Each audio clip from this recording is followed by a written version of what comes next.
प्यारे बच्चों, मैं प्रदीप कुमार कुशवाहा राजकीय जुबली इंटर कॉलेज गोरखपुर से आप सभी के बीच कक्षा 11वीं के व्यावसायिक अध्ययन विषय के साथ उपस्थित हूँ। बच्चों, आज हम लोग इस विषय के अंतर्गत प्रथम पाठ व्यवसाय, व्यापार और वाणिज्य के अंतर्गत व्यवसाय की प्रकृति और इसके अवधारणाओं पर चर्चा करेंगे। तो बच्चों, देखते हैं कि आज इस वीडियो क्लास में हम किन बिंदुओं पर चर्चा करने वाले हैं। तो यह जो चर्चा होने वाली है यह 3 भागों में होगी, जिसमें से आज हम लोग इस वीडियो क्लास के अंतर्गत यह चर्चा करेंगे। तो आइए बच्चों, हम देखते हैं कि इस वीडियो क्लास के अंतर्गत हम किन बिंदुओं पर चर्चा करने वाले हैं। व्यवसाय की प्रकृति और अवधारणा 3 भागों में विभाजित है, जिसके प्रथम भाग में आज हम लोग व्यवसाय की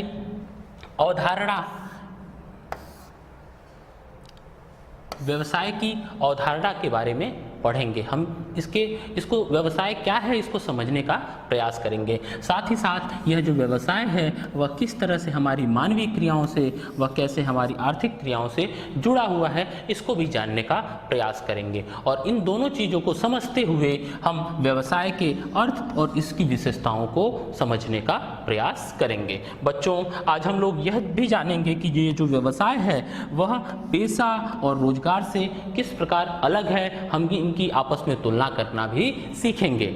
और साथ ही साथ हम व्यवसाय के वर्गीकरण के बारे में जानेंगे कि व्यवसाय जो हमारा है वह कितने वर्गों में विभाजित है, कितने भागों में विभाजित है। तो आइए बच्चों, हम समझते हैं कि व्यवसाय की अवधारणा क्या है। बच्चों, जब आप यह वीडियो देख रहे हैं तो आप अपने अगल बगल की चीज़ों को थोड़ा गौर कीजिए।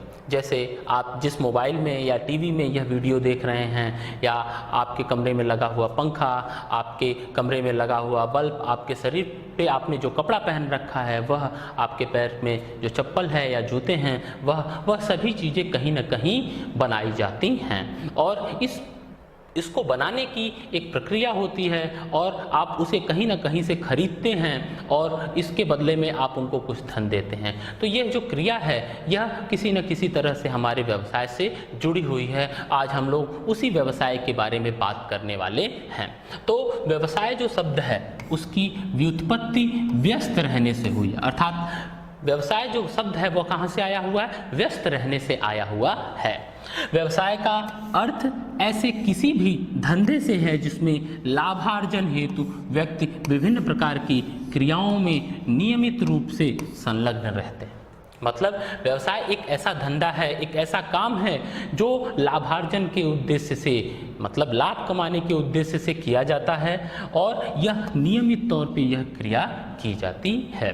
बच्चों, यह वस्तुओं के उत्पादन, क्रय विक्रय और विनिमय, सेवाओं की आपूर्ति से संबंधित हो सकता है। जो व्यवसाय है यह वस्तुओं के उत्पादन, उनके क्रय विक्रय या विनिमय और सेवाओं की आपूर्ति से संबंधित होता है। अर्थात जब वस्तुएं कहीं पे बनती हैं तो वह व्यवसाय की श्रेणी में आती हैं। यदि उनका क्रय विक्रय किया जा रहा है तो वह भी व्यवसाय के अंतर्गत ही आती हैं। या फिर उन वस्तुओं को उत्पादक से उपभोक्ता तक पहुँचाने में जिस तरह की सेवाओं का हम प्रयोग करते हैं, वह सभी जो सेवाएँ होती हैं वह भी व्यवसाय के अंतर्गत ही आती हैं। व्यवसाय की इस अवधारणा को अच्छे से समझने के लिए हम पहले मानवीय क्रियाओं के बारे में देखते हैं और इसको और अच्छे से जानने का प्रयास करते हैं। प्यारे बच्चों, हमारी विभिन्न तरह की आवश्यकता होती हैं। कभी हमको पेंसिल चाहिए होता है, कभी हमको जूते चाहिए होते हैं, कभी चॉकलेट चाहिए होता है, कभी किताबें, कभी कॉपियाँ, कभी कपड़े, कभी मिठाइयाँ, अलग अलग तरह की आवश्यकताएं होती हैं। और यह सभी आवश्यकताएं हमारी कहाँ से पूरी होती हैं? यह सभी आवश्यकताएं हमारे अभिभावक अपने धनार्जन के माध्यम से पूरा करते हैं। तो जो हमारी ये आवश्यकताएँ हैं, चाहे वो घर हो, चाहे भोजन हो, चाहे वो हमारे कपड़े की आवश्यकता हो, चाहे हमारे शिक्षा या चिकित्सा की जो आवश्यकताएं होती हैं, वह सभी आवश्यकताएं अनेक प्रकार की मानवीय क्रियाओं के द्वारा संपन्न की जाती हैं। और व्यावसायिक अध्ययन की दृष्टि से इन मानवीय क्रियाओं को 2 भागों में बांटा गया है। एक क्रिया आर्थिक क्रिया कहलाती है और अगली क्रिया अनार्थिक क्रिया कहलाती है। जो क्रियाएं जीवन यापन के लिए, आजीविका को चलाने के लिए और धन अर्जन के लिए, धन को कमाने के लिए की जाती हैं, वह सभी क्रियाएं आर्थिक क्रिया की श्रेणी में आती हैं। इसके अलावा मनुष्य कुछ ऐसी भी क्रियाएं करता है जो वह प्रेमवश, सहानुभूतिवश, भावुकता में या देशभक्ति के लिए करता है, और यह सभी आर्थिक क्रियाएं अनार्थिक क्रियाओं की श्रेणी में आती हैं। हम देखते हैं कि ये अनार्थिक क्रियाएं या आर्थिक क्रियाएं किस प्रकार की होती हैं। तो सबसे पहले हम देखते हैं अनार्थिक क्रियाएं। बच्चों, आप अपने घर पे रहते हैं तो आपकी जो माताजी हैं वह आपके लिए भोजन बनाती हैं, आपके कपड़ों को धुलती हैं, आपके कमरे को सही करती हैं, आपको लाड प्यार करती हैं। तो इस तरह की जो क्रियाएं हैं वह प्रेमवश, सहानुभूति के लिए, भावुकतावश की जाती हैं। तो यह सभी अनार्थिक क्रियाओं की श्रेणी में आती हैं। बच्चों, कभी कभी आप अपने स्कूल जाते समय किसी वृद्ध व्यक्ति को सड़क पार कराने में मदद कर देते हैं। कभी कभी आप सड़क पे चलते हुए किसी नल से पानी गिर रहा होता है तो आप उसे बंद कर देते हैं। तो यह सभी क्रियाएं आप अपने भावुकतावश या सहानुभूतिवश या देशभक्ति के लिए करते हैं। तो यह सभी क्रियाएं भी अनार्थिक क्रियाओं की श्रेणी में आती हैं। तो बच्चों, क्या अनार्थिक क्रियाएं एक ऐसी क्रियाएं होती हैं जिसको हम प्रेमवश, सहानुभूतिवश, भावुकता में या देशभक्ति के लिए करते हैं। उदाहरण के तौर पे यहाँ पे गृहिणी द्वारा अपने परिवार के लिए जो भोजन बनाया जाता है वह अनार्थिक क्रिया है। एक वृद्ध व्यक्ति को सड़क पार कराना एक तरह की अनार्थिक क्रिया है। किसी की मदद करना यह भी एक तरह की अनार्थिक क्रिया है, जैसा कि मैंने इन चित्रों में दिखाने का प्रयास किया है। बच्चों, अब हम लोग देखते हैं कि आर्थिक क्रियाएं कैसी होती हैं। आर्थिक क्रियाएं वे क्रियाएं हैं जिनके द्वारा हम जीवन यापन के लिए जो धन है वह कमाते हैं। आर्थिक क्रियाओं का सीधा सा मतलब है कि ऐसी क्रिया जिनसे हम अपने जीविका को चलाने के लिए, जीवन के यापन के लिए जो धन कमाते हैं, वह उससे संबंधित सारे काम हमारे आर्थिक क्रियाओं के अंतर्गत आते हैं। जैसे उदाहरण के तौर पे श्रमिकों द्वारा फैक्ट्री में काम करना। कोई श्रमिक, कोई मजदूर यदि किसी फैक्ट्री में काम कर रहा है तो वह एक तरह की आर्थिक क्रिया है। जैसे इस चित्र में यह जो श्रमिक हैं वह मसाले या अचार की पैकिंग कर रहे हैं, तो वह एक तरह की आर्थिक क्रिया है, क्योंकि इनको इन काम के बदले कुछ न कुछ धन मिलता है। इसी तरह यदि कोई डॉक्टर अपने क्लिनिक में मरीजों को देख रहा है तो इसके बदले वह कुछ शुल्क लेता है, तो वह भी आर्थिक क्रिया की अंतर्गत आता है। इसी तरह यदि कोई लिपिक अपने कार्यालय में काम कर रहा है, कोई प्रबंधक, कोई कर्मचारी अपने कार्यालय में काम कर रहा है, तो वह इस काम के बदले में कुछ न कुछ पाता है, तो यह भी एक आर्थिक क्रिया की श्रेणी में आता है। जो दुकानदार है वो वस्तुओं को बेच करके कुछ लाभ कमाता है, तो यह कार्य भी आपके आर्थिक क्रिया की श्रेणी में आता है। कहने का मतलब यह है कि आर्थिक क्रिया वह है जिसके द्वारा आप कुछ न कुछ धनार्जन करते हैं। आप उदाहरण के तौर पे अपने घर में देख सकते हैं, आपके जो अभिभावक हैं वह कोई न कोई कार्य करते हैं जिसके माध्यम से परिवार का पूरा खर्च चलता है, जिसके माध्यम से आपकी पढ़ाई, आपकी शिक्षा दीक्षा सब संपन्न होती है, तो वह एक आर्थिक क्रिया करते रहते हैं। तो इस तरह से बच्चों हमने समझा कि जो मानवीय क्रियाएँ होती हैं वह दो भागों में विभाजित होती हैं। एक होती हैं अनार्थिक क्रिया, एक होती हैं आर्थिक क्रिया। तो हम लोगों ने आर्थिक क्रिया और अनार्थिक क्रिया को समझा। अब आइए आगे देखते हैं कि ये जो आर्थिक क्रियाएं हैं वह कितने तरह की होती हैं। तो जहाँ पर हम लोग देख रहे हैं कि ये जो आर्थिक क्रियाएं हैं उनको हम अध्ययन की दृष्टि से 3 भागों में विभाजित कर सकते हैं। पहला है आपका व्यवसाय।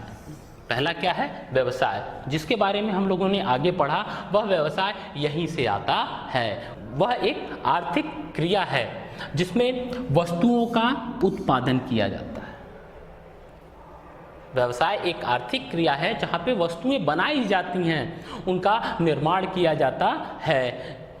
दूसरा है, इस व्यवसाय में वस्तुओं का क्रय विक्रय किया जाता है, वस्तुओं को खरीदा जाता है, वस्तुओं को बेचा जाता है। जैसा कि मैंने आपको चित्र में दिखाया था, एक दुकानदार है जिसकी दुकान थी, वहाँ पे वह अन्य लोगों से वस्तुओं को खरीद करके ग्राहकों को वस्तुएं बेचता है तो वह क्रय विक्रय के अंतर्गत आता है और वह भी एक तरह का क्या है, व्यवसाय है। यदि किसान अपनी फसलों का उत्पादन करके उसे मार्केट में, बाजारों में बेचता है तो वह वस्तुओं का उत्पादन कर रहा है, वह भी आर्थिक क्रिया की श्रेणी में आएगा। इसके अलावा जो सेवाओं की आपूर्ति होती है, कई तरह की सेवाएं, अर्थात जैसे आप अपने घर से बाजार जाने के लिए ऑटो करते हैं या कोई गाड़ी करते हैं, किसी गाड़ी की मदद से जाते हैं, तो यह जो परिवहन की सेवा है वो भी एक तरह का व्यवसाय होता है। इसके अलावा यदि अन्य तरह की जो चीज़ें होती हैं वह सभी व्यवसाय के अंतर्गत आती हैं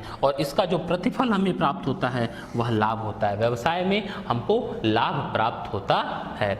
इसके अलावा एक दूसरे तरह की जो आर्थिक क्रिया है वह है हमारा पेशा एक ऐसी आर्थिक क्रिया है जिसमें विशेष ज्ञान और दक्षता की आवश्यकता होती है और यह हमको एक निश्चित एक अलग तरह की पढ़ाई से प्राप्त होता है। जैसे उदाहरण के तौर पे मैं आपको बता दूं, डॉक्टर है, डॉक्टर को एक अलग तरह की पढ़ाई करनी पड़ती है जो MBBS की पढ़ाई होती है या MD की पढ़ाई होती है, जहाँ पर उसको विशेष ज्ञान और दक्षता मिलती है और इसी के माध्यम से वह मरीजों को देख सकता है, वह मरीजों को देख पाता है, तो यह जो कार्य होता है वह पेशा कहलाता है। यह जो आर्थिक क्रिया होती है वह पेशा कहलाती है। ठीक इसी तरह जो वकील होते हैं, चार्टर्ड अकाउंटेंट्स होते हैं, इनको एक विशेष ज्ञान हासिल करना पड़ता है और उस ज्ञान का प्रयोग करके वह दूसरे लोगों को अपनी सुविधाएं प्रदान करते हैं। तो यह एक ऐसी आर्थिक क्रिया है जिसको हम पेशा कहते हैं और इसका जो प्रतिफल हमको प्राप्त होता है वह फीस के रूप में प्राप्त होता है। डॉक्टर फीस लेते हैं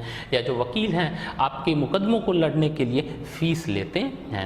एक तीसरी जो आर्थिक क्रिया है वह रोजगार कहलाती है। रोजगार अर्थात हम किसी दूसरे के लिए कार्य कर रहे हैं, किसी अन्य व्यक्ति ने हमको अपने कार्य को करने के लिए रखा हुआ है। जैसे हम किसी के अंडर में नौकरी करते हैं, कोई मजदूरी का कार्य यदि कोई कर रहा है तो वह सभी रोजगार के अंतर्गत आता है। इसमें अन्य व्यक्तियों या संस्थाओं पर व्यक्ति को निर्भर रहना पड़ता है, अर्थात हम किसी अन्य व्यक्ति या संस्था पे जिसने भी हमें अपने कार्य के लिए रखा है हम उस पर निर्भर होते हैं और इसका जो प्रतिफल हमको प्राप्त होता है वह पारिश्रमिक के रूप में प्राप्त होता है।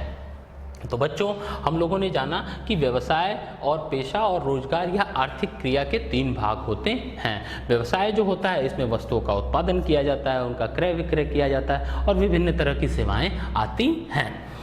पेशा में हम लोगों ने जाना कि विशेष ज्ञान और दक्षता की आवश्यकता होती है और जो रोजगार होता है वह दूसरे के लिए किया गया कार्य होता है। आइए अब हम इन तीनों को समझते हुए व्यवसाय के अर्थ को समझने का प्रयास करते हैं जो कि इस विषय की नींव है। व्यवसाय को आर्थिक क्रिया के रूप में परिभाषित किया जा सकता है। व्यवसाय क्या है? व्यवसाय एक आर्थिक क्रिया है। आर्थिक क्रिया का मतलब कि जीविकोपार्जन के लिए, धनार्जन के लिए जो क्रियाएं की जाती हैं, जिसमें नियमित रूप से मतलब वह क्रिया लगातार की जाती रहती है। वस्तुओं का उत्पादन, नियमित रूप से वहां पे क्या हो रहा है? वस्तुओं का उत्पादन, क्रय विक्रय तथा सेवाओं को प्रदान करना सम्मिलित है। वस्तुओं का उत्पादन अर्थात वहाँ पर वस्तुएं बनाई जा रही हैं। आप अपने घरों पे जो साबुन यूज़ कर रहे हैं, प्रयोग कर रहे हैं, वह कहीं ना कहीं तो बनता होगा, वहाँ पे उस साबुन को बनाया जाता होगा उस जगह पे, तो वस्तुओं का उत्पादन वहाँ पे किया जाता है। तो वह जहाँ पे उस वस्तु को बनाया जा रहा है, जहाँ पे उस साबुन को बनाया जा रहा है, वह भी व्यवसाय की श्रेणी में आएगा। उनका क्रय विक्रय, उस साबुन को जो उत्पादक है, उसको बनाने वाला है, वह सीधे आपको नहीं बेचता है, वह किसी दुकानदार को वह बेचता है और वह दुकानदार फिर अपने दुकान के माध्यम से आपको बेचता है। तो इसमें एक क्रय विक्रय की प्रक्रिया सम्मिलित है। तो यह जो क्रय विक्रय की प्रक्रिया है जिसमें दुकानदार एक मध्यस्थ का काम कर रहा है, वह भी एक तरह का व्यवसाय कर रहा है और उस उत्पादित वस्तु को आप तक पहुंचाने के लिए विभिन्न तरह की सेवाओं की जरूरत पड़ती है। जैसे जो उत्पादित साबुन फैक्ट्रियों में बनाया जा रहा है, ऐसा तो नहीं है कि वह बनते ही आपको मिल जा रहा है, नहीं, वह कहीं ना कहीं सुरक्षित रखा जाता होगा, उसकी कहीं ना कहीं पैकेजिंग की जाती होगी, वह किसी परिवहन के साधनों के माध्यम से इस दुकानदार तक या इस दुकानदार के माध्यम से आप तक आता है।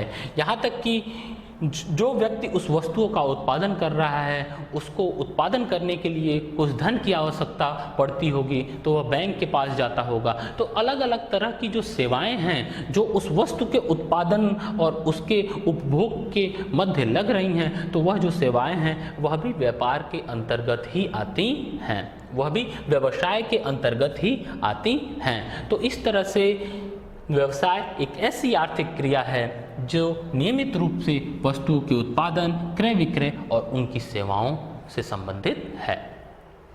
इस क्रिया का जो मुख्य उद्देश्य होता है, समाज में मनुष्यों की आवश्यकताओं की पूर्ति करके लाभ कमाना। यह जो क्रिया होती है उसका जो मुख्य उद्देश्य है, समाज में जो भी मनुष्यों की आवश्यकताएं हैं उनको पूरा करते हुए लाभ कमाना है। आइए अब हम इस व्यवसाय की विशेषताओं को देखते हैं और व्यवसाय का जो अर्थ है इससे और अधिक स्पष्ट हो सकता है।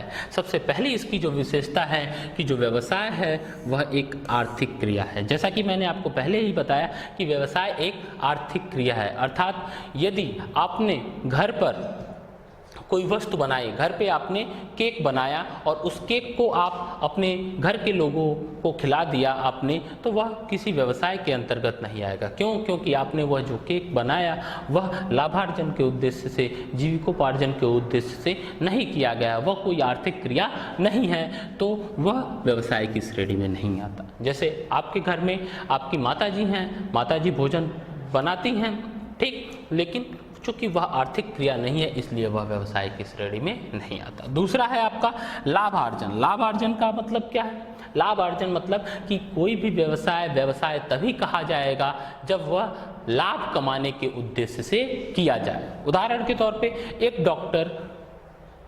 डॉक्टर मरीजों को देखता है और वह उनसे फीस लेता है, तो वह व्यवसाय के अंतर्गत आएगा। परंतु वही डॉक्टर जब किसी बाढ़ पीड़ित क्षेत्र में जाकर के मरीजों को देखता है और उसके बदले वह उनसे कोई शुल्क नहीं लेता है, तो वह लाभार्जन नहीं कर रहा है, तो व्यवसाय के अंतर्गत नहीं आएगा। ठीक इसी तरह यदि आप कोई चीज़ 10 रुपये में बनाते हैं और उसको 10 रुपये में ही बेच दे रहे हैं, तो उसमें आपको कोई लाभार्जन नहीं हुआ, तो वह व्यवसाय के अंतर्गत नहीं आएगा। व्यवसाय के लिए जो प्रॉफिट फैक्टर है वह सबसे महत्वपूर्ण है, वह लाभ कमाने के उद्देश्य से होना चाहिए।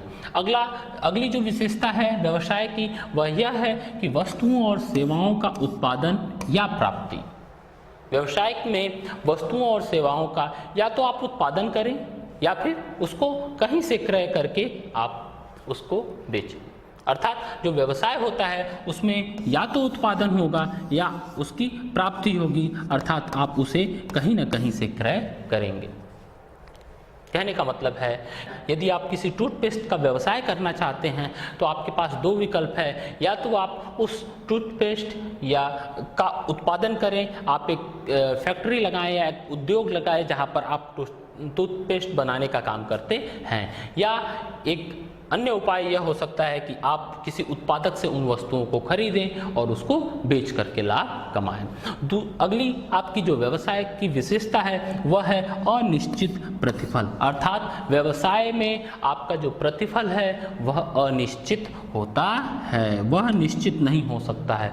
हो सकता है कि आपने एक रेस्टोरेंट का व्यवसाय शुरू किया और पहले दिन आपको 5,000 रुपये की उस व्यवसाय पे आमदनी हो रही है, तो कोई निश्चित नहीं है कि अगले दिन भी आपको 5,000 रुपये की आमदनी होगी।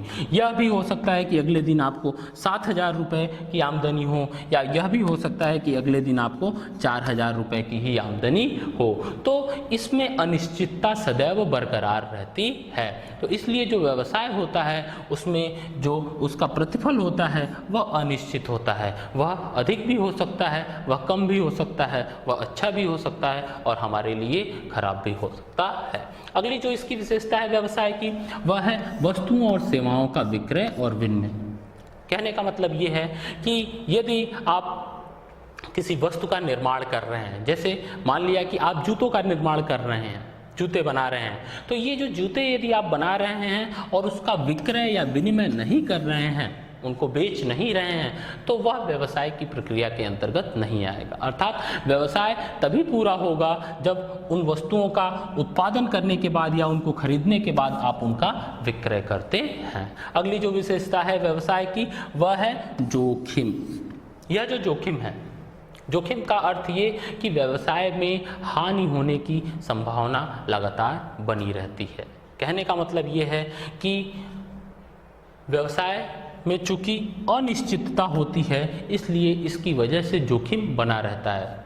अलग अलग तरह की परिस्थितियों में हमारे व्यापार को नुकसान भी हो सकता है, फायदा तो हो सकता ही है, और फायदा सोच करके ही हम व्यवसाय को शुरू करते हैं, परंतु उसमें जोखिम बना रहता है, अनिश्चितताएं होती हैं। कभी कभी भौगोलिक परिस्थितियों के नाते जोखिम आ जाता है, कभी अलग अलग नीतियों के नाते, कभी अलग अलग कानूनों के नाते व्यवसाय में हमेशा जोखिम बना रहता है। जैसा कि इस समय की परिस्थितियों में हो रहा है, जैसे जो शादी विवाह के समारोहों से संबंधित जो मैरिज हॉल होते थे, उस तरह के जो व्यवसाय होते थे, वहाँ पे इस स्थिति के नाते जोखिम की स्थिति उत्पन्न हो गई है और वह सभी व्यवसाय घाटे में चल रहे हैं।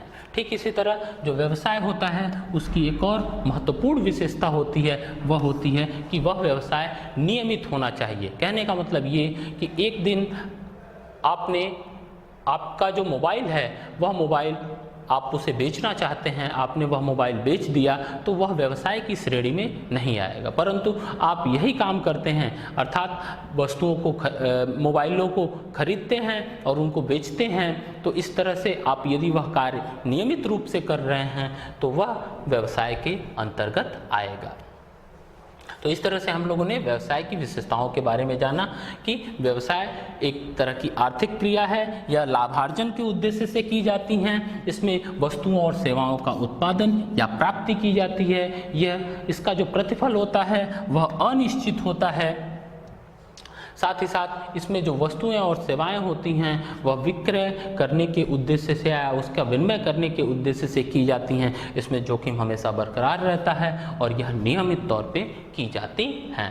तो इस तरह से हम लोग ने व्यवसाय की विशेषताओं के बारे में जाना। आइए अब जानते हैं कि व्यवसाय, पेशा और रोजगार में क्या अंतर होता है, इनकी हम तुलना करके देखते हैं। तो इनकी तुलना करने के लिए कुछ बिंदु मैंने निर्धारित किए हैं और इन्हीं बिंदुओं के आधार पर हम इनकी तुलना करेंगे। सबसे पहला बिंदु है स्थापना की विधि। जो व्यवसाय होता है उसके स्थापना की जो विधि होती है, इसमें उद्यमी का निर्णय और अन्य कानूनी औपचारिकताओं की आवश्यकता होती है। कोई भी व्यवसाय शुरू करने के लिए उसे शुरू करने वाले का निर्णय सबसे प्रमुख होता है और इस निर्णय के बाद वह यह भी निर्णय लेता है कि वह किस तरह का व्यवसाय करना चाहता है, एकल व्यवसाय है या 2-4 लोगों के साथ मिला करके उसे व्यवसाय करना है या फिर एक कंपनी खोल करके व्यवसाय करना है, और वह जिस भी तरह का व्यवसाय करना चाहता है उससे संबंधित प्रक्रियाओं को उसे पूरा करना होता है। पेशा जो होता है वह किसी व्यावसायिक संस्था की सदस्यता या व्यवहारिक योग्यता का प्रमाण पत्र उसके पास होना चाहिए। मतलब किसी भी पेशे को शुरू करने के लिए आपके पास प्रमाण पत्र होना चाहिए और उस संस्था की सदस्यता होनी चाहिए। जैसे यदि आप डॉक्टरी का पेशा शुरू करना चाहते हैं तो आपके पास भारतीय जो डॉक्टरों की परिषद है उनकी सदस्यता होनी चाहिए। यदि आप वकालत करना चाहते हैं तो आपके पास बार काउंसिल की सदस्यता होनी चाहिए। इसी तरह जो रोजगार होता है नियुक्ति पत्र या सेवा समझौता, अर्थात रोजगार को शुरू करने के लिए आपके पास नियुक्ति पत्र होना चाहिए, अपॉइंटमेंट लेटर होना चाहिए। इसके बिना आप यह रोजगार नहीं शुरू कर सकते। इसमें सेवा समझौता भी होते हैं।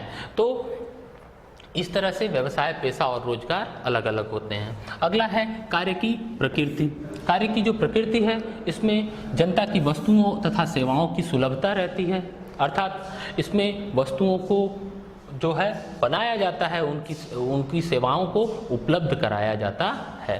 साथ ही साथ पेशा है, इसमें व्यक्तिगत विशेष सेवाएं प्रदान की जाती है।